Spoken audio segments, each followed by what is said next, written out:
Here for Jared Allaway. Thank you, Steve Fun.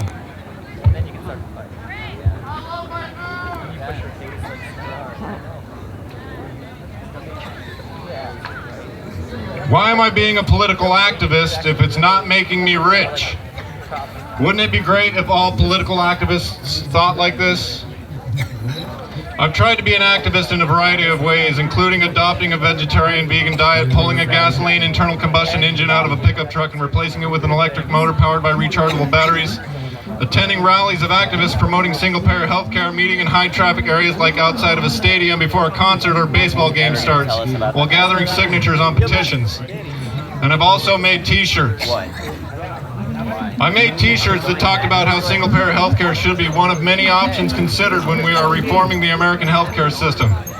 I made t-shirts that teach people that genetically modified foods exist because herbicide manufacturers want farmers to spray their herbicide all over their fields, leaving the apples alive and the dandelions dead. I made t-shirts that let people know that corporations are treated like people, and the money they donate to candidates is protected under individual freedom of speech because of a misinterpretation of the 14th Amendment, which was originally put in place to help recently freed slaves. I made t-shirts to encourage Washington state residents to talk to Senator Pam Roach about SB 5615 and 1177. I made t-shirts that teach people about the fact that marijuana is safer than alcohol. Scott Galloway, professor at NYU, said, "I believe the sun has passed midday on brand," and it started declining with the advent of Google. We defer to brands because we don't have the time or the tools to do the diligence to figure out the exact right product. The gap between you and the perfect product is huge, and you don't have time to figure it out, so the shortcut is a brand. Scott talks about some hotels that are usually pretty good, an 8 on a scale of 1 to 10. He memorizes the names of a couple of hotel brands, and doing so helps him find a hotel that he knows will be pretty good. But with new tools like Google, TripAdvisor, Amazon, etc., he can take a hotel brand that he's never heard of, look online, and learn that this lesser-known hotel is actually better than recognizable brands and sleep there. The internet is a shortcut instead of a brand. He also talks about a razor company because he is balding and likes to keep all of his hair very, very short. He says Philips, Braun, and Norelco used to be his shortcut to finding a razor. But now he can look online and find a razor made in a factory in East Germany and have the confidence to try this product from a less recognizable brand because the internet allows him to learn about it before buying it. He says the number of people who can name their favorite brand has declined in some instances by 50%. Your favorite brand is what Amazon or Google are about to tell you what your favorite brand is. Branding is dying, becoming less relevant. Part of the reason is because people Google for ingredients or effects instead of brands. Safer Shirts as a brand is something you can find if you look for ingredients or effects. Ingredients are shirts and paint. Effects are surprised looks on people's faces when one wears their shirt in public in a crowd. But if you look for shirts with words painted on them, you will find other people who produce similar products with similar ingredients and effects. If you Google for t-shirts that say marijuana is safer, you will find that Safer Shirts is not the only company making those shirts. Safer Shirts is one person. It is me, Jared Allaway. I have no intention of suing people who create products following my recipe. The recipe I stumbled across is something that can help society, and I encourage people to copy it. I make stencils and mail them out to people so they can make a shirt for themselves and their friends. People can buy shirts at the thrift shop, paint "marijuana is safer" on it, and before you know it, they're like, "I'm gonna pop some tags." And it is fucking awesome. Intellectual property law is often sold as a way for low-income folks with good ideas to climb out of poverty. This is not what it accomplishes. Supporters of intellectual property law say it is an incentive for individuals to invent and improve society, but intellectual property law actually slows societal progress. Get out of the way.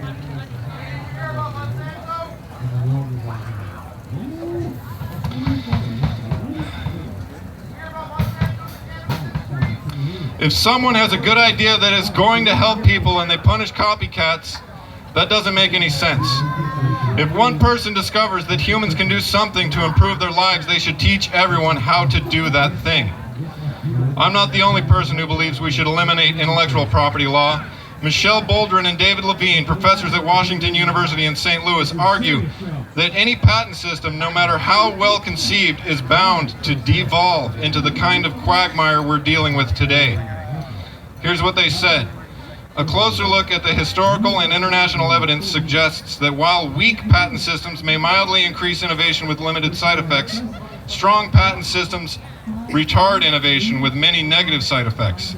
Both theoretically and empirically, the political economy of government-operated patent systems indicates that weak legislation will generally evolve into a strong protection, and that the political demand for stronger patent protection comes from old and stagnant industries and firms, not from new and innovative ones. Hence, the best solution is to abolish patents entirely through strong constitutional measures and to find other legislative instruments less open to lobbying and rent-seeking to foster innovation whenever there is clear evidence that laissez-faire undersupplies it. In plain speak, the authors are arguing that yes, having a limited amount of patent protection makes countries slightly more innovative, presumably by encouraging inventors to cash in on their great ideas without fear of being ripped off. This article talks about inventors being able to invent without fear of being ripped off. The author puts it into terms that the reader will understand. We've been living in a system where people hide their ideas until they can be revealed in a way that leads to money. I believe this not only points to the need to eliminate intellectual property law, but it also points to the need to introduce unconditional basic income. We need to eliminate any urge to hide ideas. If people have a good idea, they need to get it out into the world where it can do something. People hesitate to release ideas if they think they won't get paid. People do bad things when they desperately need money. The article goes on to say, patent protections never stay small and tidy. Instead, entrenched players like intellectual property lawyers who make their living filling lawsuits and old established corporations that want to keep new players out of their markets lobby to expand the breadth of patent rights. And as patent rights get stronger, they take a serious toll on the economy, including our ability to innovate. Old established corporations use intellectual property law to keep new players out. Washington State has a marijuana legalization law that works in a similar way, except the old players can't do business anymore. New players would be the super rich who showed up to build a marijuana factory after 502 passed. Laws like 502 and intellectual property law keep players out of the game for sure. Laws keep players out of the pull yourself up by your own bootstrap game. Lawmakers are supposed to represent us. If you were making laws, would you create a business landscape in which it was impossible to participate unless you were rich? The article adds more to this argument about getting rid of patents. There is a cost associated with letting big business create laws that make life difficult for average entrepreneurs.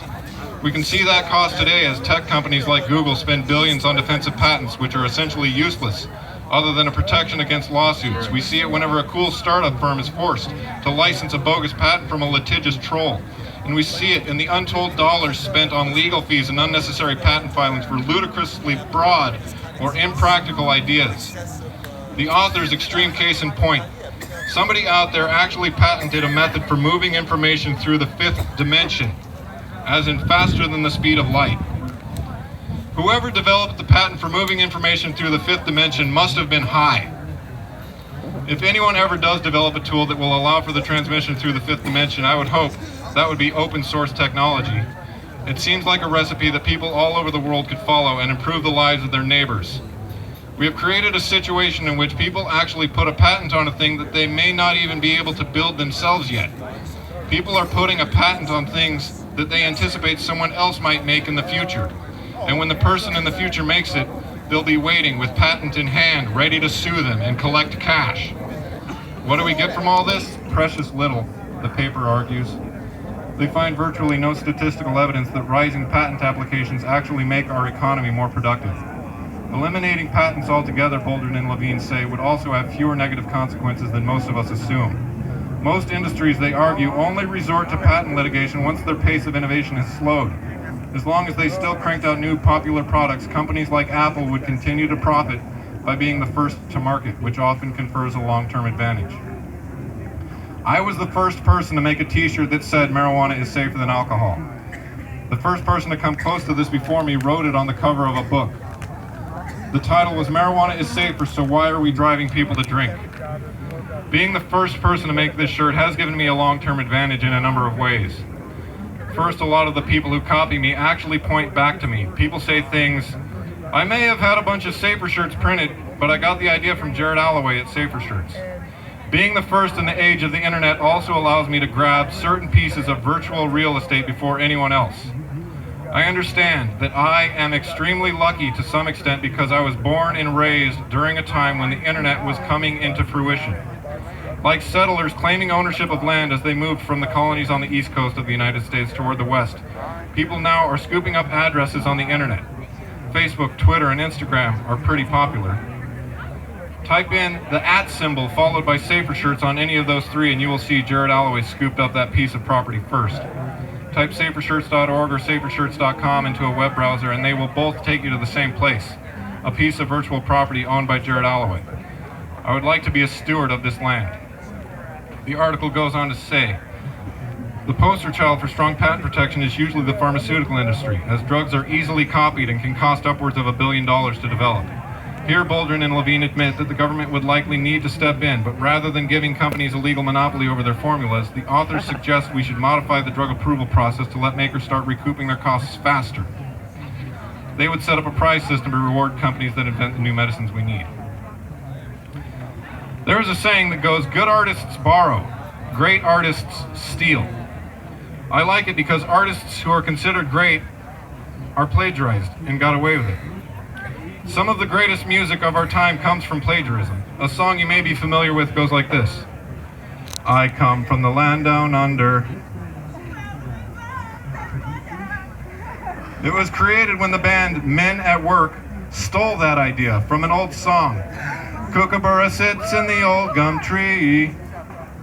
Led Zeppelin plagiarized much of their work. One example would be the song Dazed and Confused by Jake Holmes. Jake wrote the song around 1967, and Led Zeppelin failed to give credit to him until 2010. Puff Daddy plagiarized from a band called The Police, but eventually Sting performed with Puff Daddy live on stage at various music award shows and other events.